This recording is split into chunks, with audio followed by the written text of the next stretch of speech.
Hey, y'all. Welcome to this special episode of Relatable. Our typical Friday episode will be coming out tomorrow. I am so excited for you to watch that episode, but I've got a very important response to give you today to none other than Hillary Rodham Clinton. First, I just want to make an announcement. I want to announce that I love my life. I love living.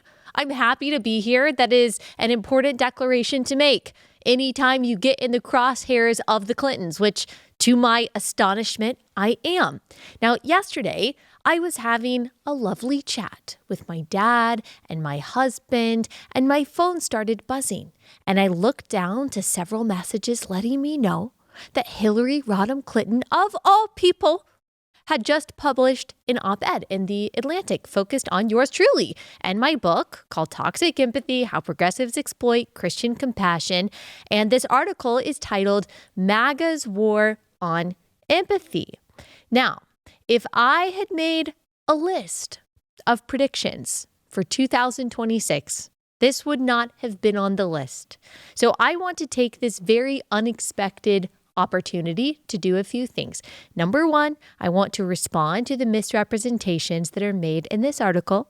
Number two, I want to highlight the hypocrisy of Hillary Clinton's claims. And number three, I want to encourage you. This article might mention me by name, but it is not actually about me, because the truth is, if it weren't for all of you, Hillary Clinton would not care about me. It is because of your presence, because of your courage, because of your resolve, your influence over this and future generations that Clinton is writing this article. And if there is ever a time to stand firm and to double down, it is right now. And then number four, lastly, I want to make an honest appeal to Secretary Clinton and the audience that she is trying to reach with this article.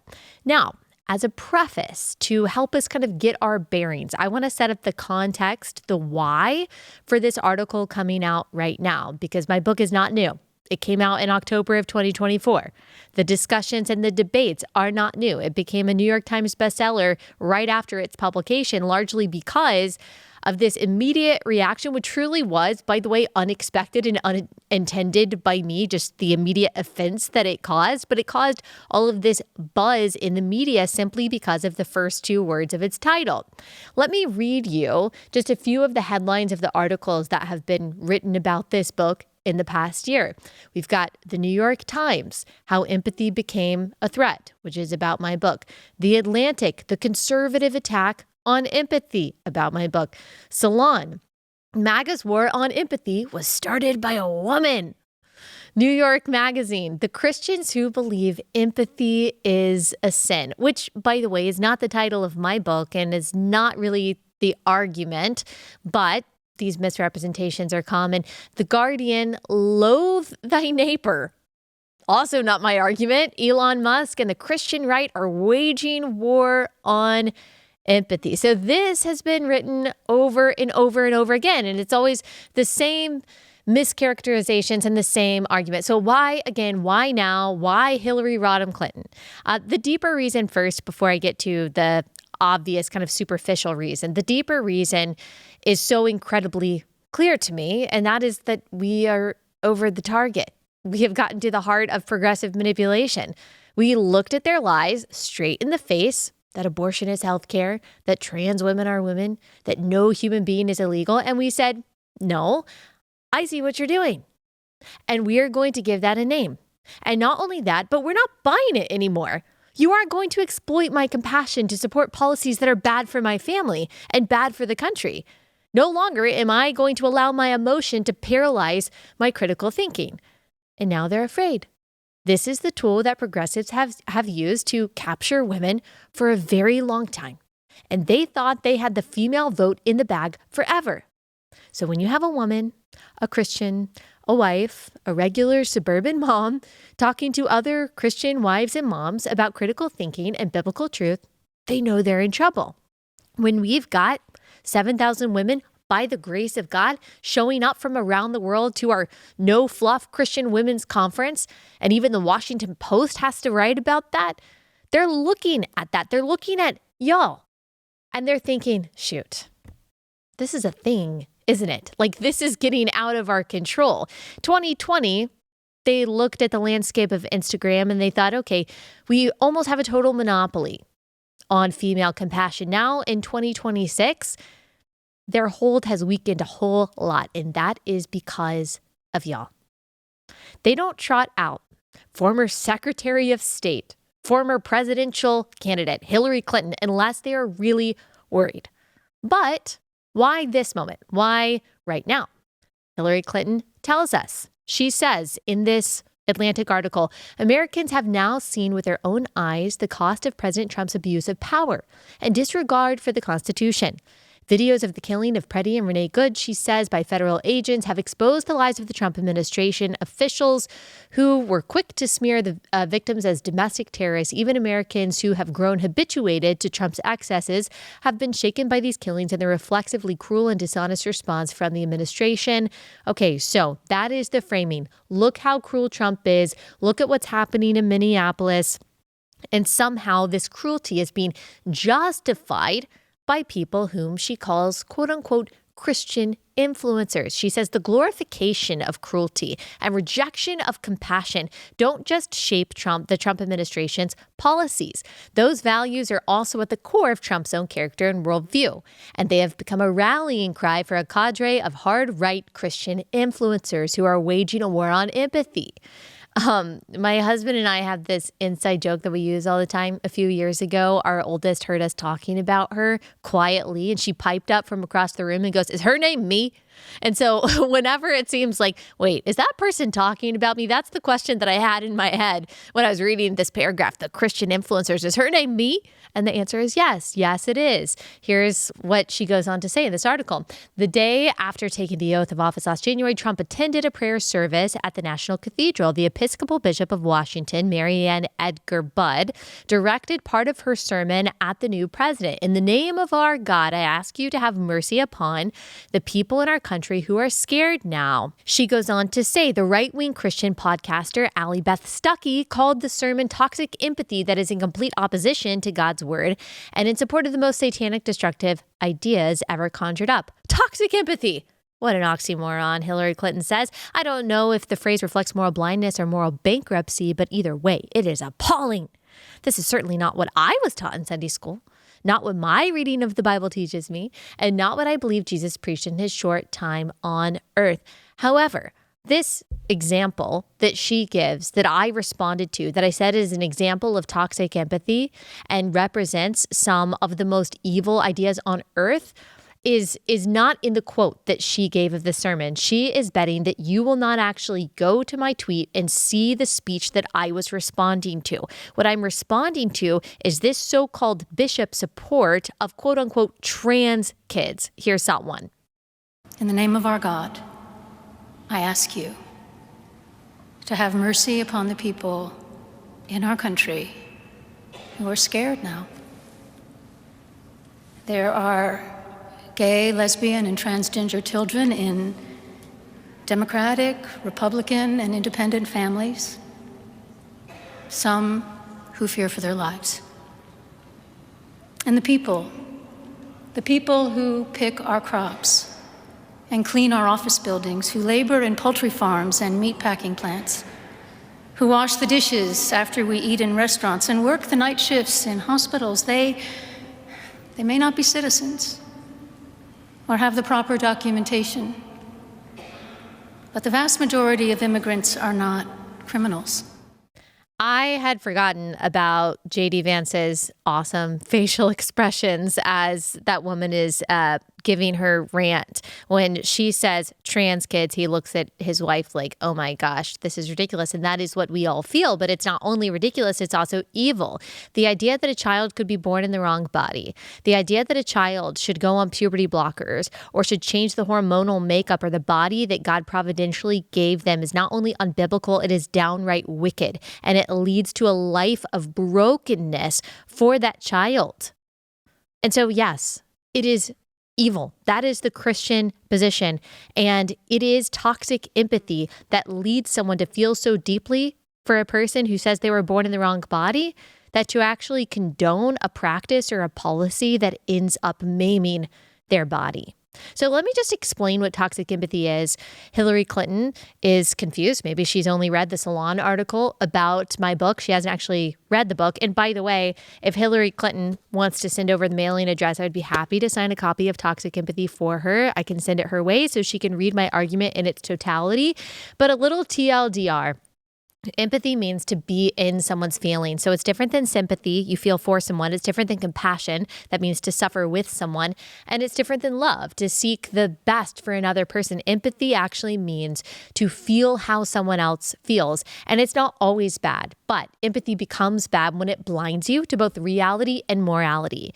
You are so deeply in one person's feelings that you no longer can think objectively. You no longer consider the person on the other side of the equation. And then you make decisions based on how much you feel for one person rather than on what is true and moral and just. So, for example, you feel so deeply for the poor woman carrying a pregnancy that you forget about the existence, the rights, and the pain of the baby inside the womb. You feel so deeply for the man who thinks that he's a woman that you ignore biological reality and the rights and the privacy of girls and women. Empathy becomes toxic when it leads you to do three things. 1, to affirm sin. 2, to validate lies, and 3, to support destructive policies. Christians instead are not called to callousness, but we're called to love. And the thing about love that distinguishes it from empathy is that it is inextricably intertwined with the truth. God is love, 1 John 4:8. He gets to define it. And he tells us what it is in 1 Corinthians 13. And in verse 6, we read that love never rejoices in wrongdoing, but rejoices with the truth. So you cannot have in Christianity love without truth. And this is the dichotomy that Jesus represented. Not unconditional empathy toward every purported victim group. He showed mercy to the outcast, and we should too, but he also urged them to repent from sin. So that is my clarification of what toxic empathy actually means. Now, Hillary Clinton wants to tell us about her faith to convince us that she is actually the authority on all things theology. She says, "I've never been one to wear my faith on my sleeve. But that doesn't mean it's not important to me. Quite the opposite. My faith has sustained me, informed me, saved me, chided me, and challenged me. I don't know who I would be or where I would have ended up without it. So I am not a disinterested observer here. I believe that Christians like me and people of faith more generally have a responsibility to stand up to the extremists who use religion to divide our society or undermine our democracy." Now, I just want to say that truth divides. I'm not worried about someone accusing me or anyone else of being divisive. That's not the purpose in anything I say. The purpose in what I say is to try to tell the truth in love as much as I can. But Jesus himself didn't bring peace but a sword. The truth divides. Undermine our democracy. That's just a silly accusation, not even sure what that means. And I'm not being sarcastic when I say I'm glad to hear that Hillary Clinton identifies as a Christian. I did not know that we had that in common, sincerely.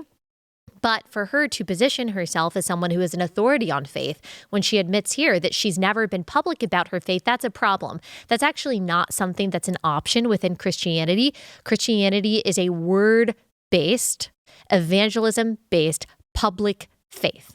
It's not like Buddhism or other religions out there that say, well, you can just keep this to yourself. Just lock away the belief that Jesus is king in one compartment and it doesn't have to affect other areas of your life. You don't actually have to tell people about it.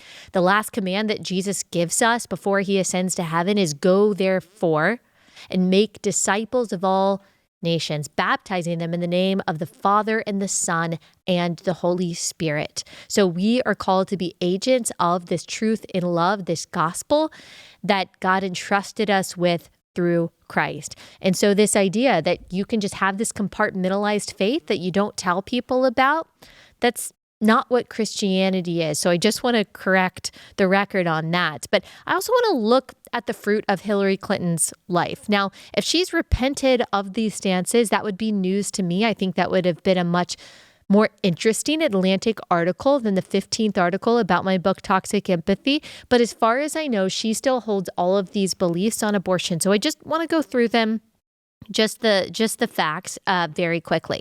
First, I want to remind you what Hillary Clinton thinks about abortion. And we can look back to her time as senator. As a senator, Clinton voted no on prohibiting minors from crossing state lines to get an abortion. She voted no on notifying parents when their teenage daughter leaves the state to abort their grandchild. This was in the early 2000s, by the way. She voted no on giving criminal penalties to someone who harms an unborn child during a crime like assault. That doesn't even have anything to do with abortion. She voted no on prohibiting partial birth abortions. She was given a 100% rating by pro-abortion NARAL. She was endorsed by Planned Parenthood, not only when she was a senator, but also when she was running for president. Clinton has been clear in the 2016 debates over and over again that she believes in the unqualified legal right to kill unborn children through all 9 months of pregnancy. She has been clear on that for years. She said, quote, "I will defend Planned Parenthood." Now, Planned Parenthood kills about 1 million unborn children every year. She said, "I will defend Roe v. Wade, and I will defend women's rights to make their own health care decisions." Now, if you want to talk about an oxymoron, healthcare abortion is an oxymoron. And also, just to show how much she flip-flops on things, like let's look at her immigration stance in 2003. She was the one who said on a radio show, "I am, adamantly against illegal immigrants. We've got to do more at our borders, and people have got to stop employing illegal immigrants." So she just kind of goes where the wind blows, because in her 2016 campaign, she described Obama's immigration policies as too harsh. And of course, now she is criticizing the morality of, quote, mass deportations. She also flip-flopped on things like gay marriage. In 2004, she said, "I believe that marriage is not just a bond, but a sacred bond between a man and a woman." In 2013, she changed her stance on that. And no, this is not just genuine evolution. This is what politicians do. Also, 2019, she said completely unabashedly, quote, "Trans rights are human rights." She is in complete support of the idea of men becoming women and infiltrating women and girls' spaces. Of course, she's got a long list of scandals in her past. She's got the Clinton Foundation scandal. The Clinton Foundation took in millions from foreign governments like Saudi Arabia and Algeria during Hillary Clinton's time as Secretary of State. There are a lot of questions about what actually happened with those funds, if they were actually used to help the poor people in places like Haiti that they were supposed to be helping. Also, of course, we've got the whole email server scandal. She kept a private server with all of her Secretary of State correspondence on it. She lied about that. And in one of the 2016 presidential debates, she claimed she didn't send or receive any classified material to the server, which of course was a lie. If we look back to 2012 Benghazi, she was Secretary of State during the September 11th, 2012 Benghazi attack that killed 4 Americans. She linked the violence to an anti-Islam video, but of course, there's no evidence of that. The attack was a pre-planned assault by terrorist militants. It wasn't a spontaneous protest because of any kind of video. And you'll remember, speaking of empathy, her callousness when she was asked about, hey, what happened that resulted in the loss of these lives? We had 4 dead Americans. Was it because of a protest, or was it because of guys out for a walk one night who decided they'd go kill some Americans? What difference at this point does it make? And then she also goes on to specifically highlight the problem with me. She says the mainstream Christian view is one that rejects the Christian nationalist narrative of rejecting the stranger and saying that people who are oppressed deserve their oppression. That's what she's saying. People like me believe, and I don't like that there are mainstream Christians who are repudiating that view. She says this is exactly the kind of mainstream Christian view that enrages Allie Beth Stuckey, the author of Toxic Empathy, who styles herself as a voice for Christian women, has more than 1 million followers on social media, and between lifestyle pitter-patter and her demonization of IVF treatments, she warns women not to listen to their soft hearts. This commissar of MAGA morality targets other evangelicals whose empathy, she warns, has left them open to manipulation. Maybe they recognize the humanity of an undocumented immigrant family and decide that mass deportation has gone too far. Or they make space in their heart for a young rape survivor forced to carry a pregnancy to term and start questioning the wisdom and morality of total abortion bans. It's all toxic to Stuckey. First of all, I don't know what lifestyle pitter-patter is. I should start doing lifestyle pitter-patter. I should have a whole playlist on my YouTube channel, lifestyle pitter-patter. I'll have to think about what to post on that. I'm not sure yet. Okay, my stance on IVF. I know why she's doing that. She's trying to target a lot of the women who are in the middle and who are more moderate, and they hear demonization of IVF and they think it's some radical position. But my position is that all human life matters, whether you are an embryo or whether you are a full-grown adult. And I don't think that people, human beings, should be frozen indefinitely. I don't think that they should be graded for abnormalities like Down syndrome and then discarded. I don't think that they should be treated as social experiments. And I do believe that we should honor the dignity of all human life by protecting them from the earliest moment of conception. And IVF actually puts those lives at risk. And so I've got lots of episodes on that if you want to hear more. And I write about it in my book, Toxic Empathy. And then, she says, I'm a commissar of MAGA morality, which goes so hard. Like, I'm definitely going to continue to use that. I might have to put that behind me. Purposely misrepresenting toxic empathy, of course. So we should just break that down for a second, because she actually gives me really good examples of what that is. You should recognize the humanity of illegal immigrants. They are image bearers of God, just like the baby in the womb, might I add. But their humanity does not justify failing to enforce our completely valid immigration laws. You should make space in your heart for rape survivors. But this should not lead you to justify killing a baby who is not guilty of anything. Like, if we want to talk about the death penalty in a rape situation, let's give the death penalty to the rapist, not to the baby. Hillary Rodham Clinton believes that babies should receive the death penalty for a crime that someone else committed. And then she would like to turn around and preach to us about morality and dignity. And just remember, she has over and over again stated that she believes in the unconditional right to kill a child inside the womb.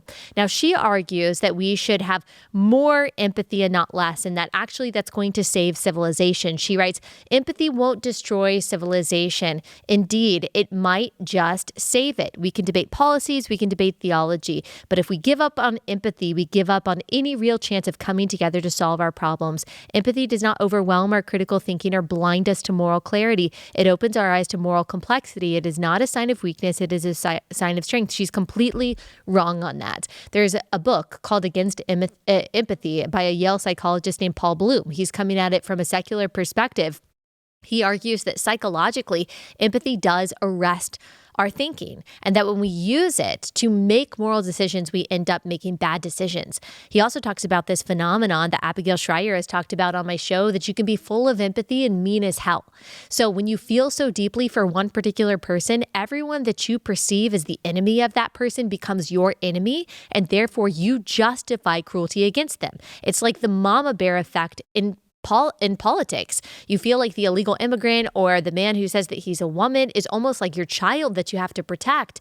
And everyone who is against them and against their so-called rights, no matter how common sense those positions are, they become your enemies. And you justify violence against them, you justify cruelty against them.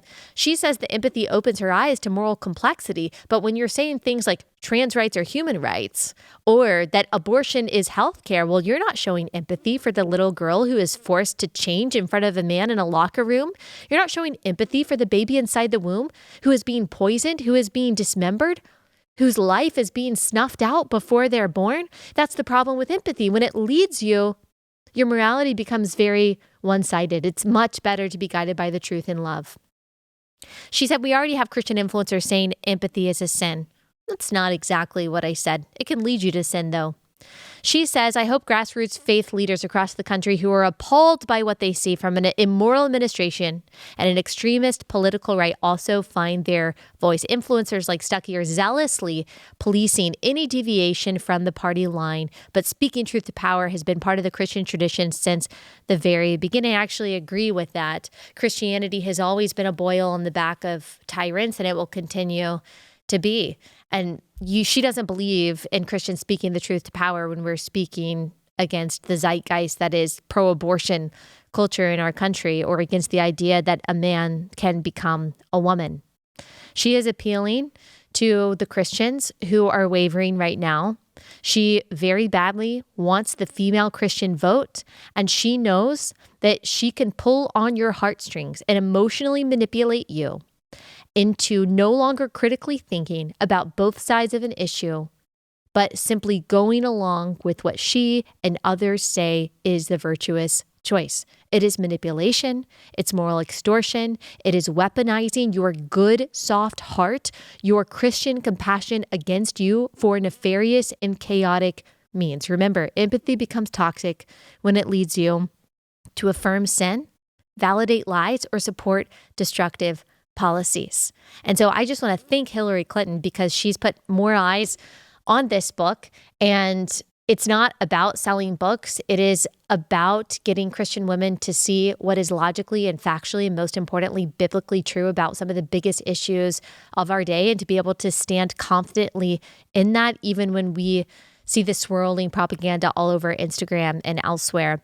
And I just want to end on an encouragement, a piece of encouragement and an appeal to you. I want to remind you of a couple Bible verses that I remind myself of. Luke 6:22, blessed are you when people hate you and when they exclude you and when they revile you and spurn your name as evil on account of the Son of Man.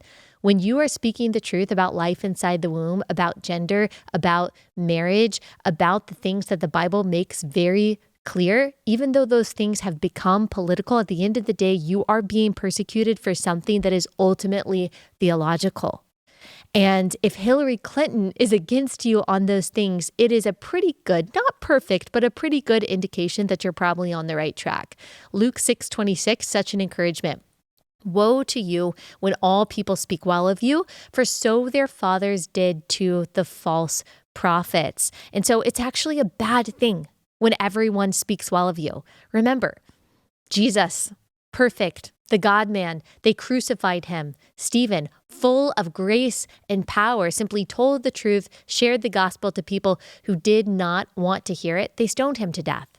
And so if that was how they treated Jesus, if that was how they treated Stephen, if that was how they treated the apostles, then surely today we are not going to get better treatment by going against the grain, swimming upstream, saying what is biblically true, even when it is unpopular. And I just want to make an appeal here because I don't actually know the state of Hillary Clinton's heart. Like I can't say the state of her salvation. I can look at her statements and some of the fruit, but honestly, this is the truth. Like, I hope to see Hillary Clinton in heaven. And I hope that Jesus reveals himself to her. And if you're listening to this and this is all new to you, I just want you to know that no one is too far off. No one is too far gone. That the gospel is that God sent his son, Jesus, to die a death that you deserve to die on behalf of your sin, so that you could be forgiven forever, so that you could be reconciled to God, so that you could be friends with God, so that you could be free from sin today and live forever with him. Like, that truth is for you. That gospel is for you. And maybe you disagree with me on all of this, but I just want you to not listen to me. I want you to pick up a Bible. I always encourage people, get the ESV Study Bible. It's available on Amazon. It's not very expensive. Start in the book of John and go from there. Don't take my word on these things. If you never listen to me again, that's okay with me. But I want you to pick up a Bible and see the truth and the good news that really, really matters in all of this. Again, tune in tomorrow. We've got our regularly scheduled episode of Relatable coming out on Saturday this weekend. I'll see you guys then.